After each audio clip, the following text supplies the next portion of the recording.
நாம் பொதுவாக உடல் செயல்படும் முறையை விளக்குவதன் மூலம் தொடங்குவோம். மூளை முன் மற்றும் பின் என 2 பகுதிகளாக பிரிக்கப்பட்டுள்ளது. மேலும் முன்பக்கமானது வலது பக்கமாகவும் இடது பக்கமாகவும் பிரிக்கப்பட்டுள்ளது. மூளையின் வலது புறம் உடலின் இடது பக்கத்தையும் மூளையின் இடது புறம் உடலின் வலது பக்கத்தையும் கட்டுப்படுத்துகிறது.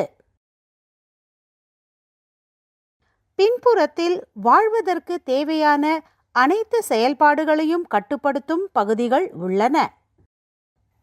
இதயத்திற்கு உடலின் அனைத்து பாகங்களிலிருந்தும் இரத்தத்தை அனுப்புவதற்கும் மற்றும் பெறுவதற்கும் 2 வகையான இரத்த நாளங்கள் காரணமாகின்றன.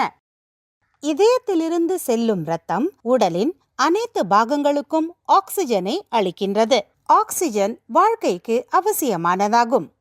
இரத்தத்தை எடுத்து செல்லும் இரத்த நாளங்கள் சிவப்பு நிறத்தில் காட்டப்படுகின்றன. இந்த இரத்த நாளங்கள் ஆர்டரீஸ் என்று அழைக்கப்படுகின்றன. மூளையின் வலது பக்கத்துக்கு இரத்தம் வழங்கும் 2 ரெட் ஆர்டரீஸ் உள்ளன. ECA அல்லது எக்ஸ்டர்னல் கேரோட்டிட் ஆர்டரி மூளையின் வெளிப்புறத்துக்கு இரத்தத்தை வழங்குகிறது மற்றும் ICA அல்லது இன்டர்னல் கேரோட்டிட் ஆர்டரி மூளையின் உட்புறத்துக்கு இரத்தத்தை வழங்குகிறது. இதேபோல் இடது பக்கத்தில் ECA மூளையின் வெளிப்புறத்துக்கு இரத்தத்தை வழங்குகிறது மற்றும் ICA மூளையின் உட்புறத்துக்கு இரத்தத்தை வழங்குகிறது. மூளையின் பின்புறத்துக்கு இரத்தம் பேசிலர் ஆர்டரி மூலம் வழங்கப்படுகிறது. இது 2 வெர்டிபிரல் ஆர்டரிஸ் ஒன்றாக இணைவதால் உருவாகிறது. இரத்தத்திலிருந்து வரும் ஆக்சிஜனை உடலின் வெவ்வேறு பாகங்கள் பயன்படுத்திய பிறகு அந்த இரத்தம் இதயத்திற்கு திருப்பி அனுப்பப்படுகிறது. அது நீல நிறத்தில் காட்டப்பட்டுள்ளது. இந்த நாளங்கள் வெயின்ஸ் என்று அழைக்கப்படுகின்றன. பொதுவாக சிவப்பு ஆர்டரிஸ்கள் மற்றும் நீல வெயின்ஸ்கள் ஒன்றிணைவதில்லை என்பதை அறிந்து கொள்வது அவசியம். இப்போது நோயாளி எதிர்கொள்ளும் பிரச்சனையை விளக்குவோம். சில நோயாளிகளுக்கு சிவப்பு ஆர்டரிஸ் மற்றும் நீல வெயின்ஸ் இடையே இயல்பு நிலைக்கு மாறான தொடர்பு இருக்கலாம். அறியப்படாத காரணங்களுக்காக இந்த இணைப்புகள் வீக்கமடைந்து பெரிதாகின்றன. இது சாதாரணமானது அல்ல. இந்த நோய் மருத்துவ மொழியில் ஆர்டியோவீனஸ் மால்ஃபார்மேஷன் அல்லது AVM எனப்படுகிறது.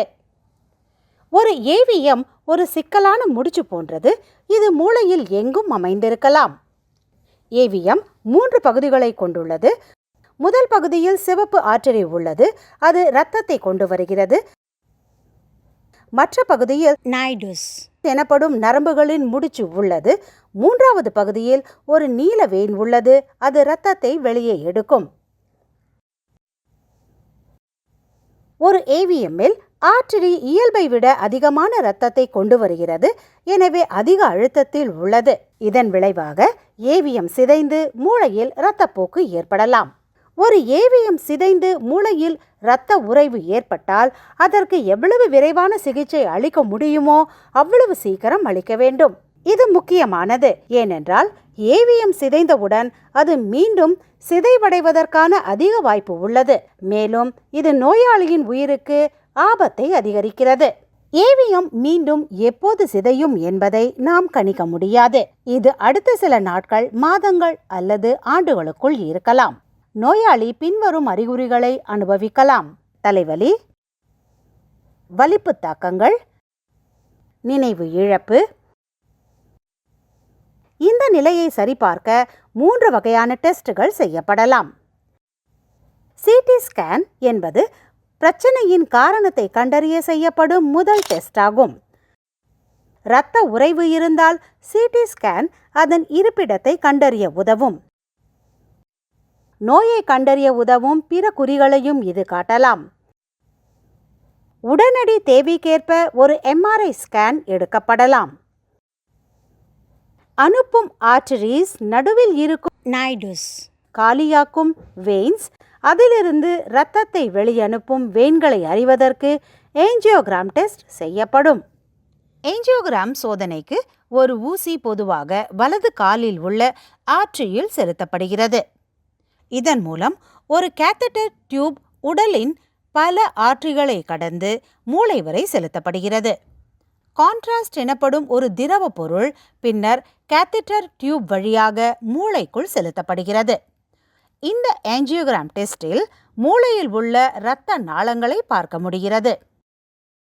பின்னர் படங்கள் டிஎஸ்ஏ அறைக்குள் திரையில் எடுக்கப்படுகின்றன. இந்த படங்கள் நிலைமையின் விவரங்களை காட்டுகின்றன. இப்போது கிடைக்கும் சிகிச்சை ஆப்ஷன்களை விளக்குவோம்.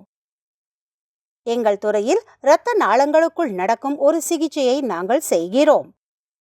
இந்த வகை சிகிச்சையை எம்போலைசேஷன் என்று அழைக்கப்படுகிறது. இதற்காக நாங்கள் நோயாளியின் தலையை திறப்பதில்லை. எம்போலைசேஷன் என்பது கத்தீட்டர் டியூப் வழியாக மருந்து அல்லது செயற்கை பொருளை இரத்த நாளத்தில் செலுத்துவது. இதனால் இரத்த ஓட்டம் ஒரு அசாதாரண பகுதிக்கு நிறுத்தப்படும். இந்த சிகிச்சை ஏஞ்சியோகிராம் டெஸ்டை போலவே செய்யப்படுகிறது. சிகிச்சைக்காக மற்றொரு கத்தீட்டர் டியூபை ஆர்டரிஸ்குள் வைத்து மூளை வரை செலுத்துவோம். கத்தீட்டர் டியூப் ஏவிஎம்ஐ அடையும் போது அதில் மருந்தை செலுத்தி மூடிவிடுவோம். ஒரு அமர்வில் ஏவிஎம்ஐ முழுவதுமாக மூடிவிட முடியாது. ஒரு அமர்வில் அது நடக்கவில்லை என்றால் நோயாளியை மீண்டும் செயல்முறைக்கு உட்படுத்த வேண்டியிருக்கும். சில நேரங்களில் பெரிய ஏவிஎம்களை முழுமையாக எம்போலைசேஷன் மூலம் சரி செய்ய முடியாது. இந்த வழக்கில் நோயாளி எம்போலைசேஷனுக்கு பிறகு மற்றொரு சிகிச்சையை மேற்கொள்ள வேண்டியிருக்கும்.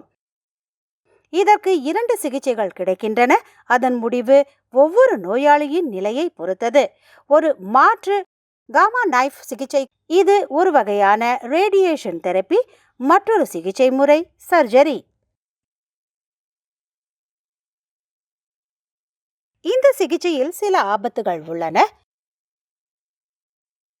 ஆர்டரி துளை செய்யப்பட்ட காலில் ஒரு சிறிய உறைவு உருவாகலாம்.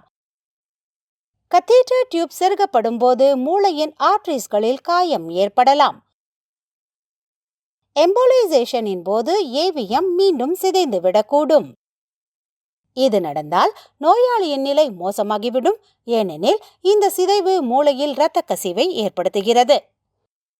ஏவிஎம்மின் அளவு மற்றும் இருப்பிடம் மற்றும் உறைவின் அளவை பொறுத்து நோயாளிக்கு உறைவை அகற்ற அவசர சர்ஜரி தேவைப்படலாம். இதன் விளைவாக நோயாளியின் மருத்துவமனை அல்லது ஐசியூவில் தங்குவது அதிகரிக்கக்கூடும். அவர்களுக்கு மூளைக்கும் உடலுக்கும் சில புதிய சிக்கல்கள் ஏற்படலாம். அதிலிருந்து குணமடைவதற்கு நேரம் எடுக்கக்கூடும். நிம்ஹன்ஸில் ஏவிஎம்களுக்கு சிகிச்சை அளிப்பதில் நாங்கள் அனுபவம் வாய்ந்தவர்கள். இருப்பினும் ஏவிஎம் என்பது ஒரு சிக்கலான நிலை. எனவே சிக்கல்களுக்கான வாய்ப்பு அதிகம். சிக்கலான ஏவிஎம்க்கு சிகிச்சை பெறும் நோயாளியின் உயிருக்கு ஒரு சிறிய ஆபத்து உள்ளது. நோயாளியின் நிலை மற்றும் அதற்கான சிகிச்சையை புரிந்து கொள்ள இந்த விளக்கக்காட்சி உங்களுக்கு உதவியது என்று நாங்கள் நம்புகிறோம்.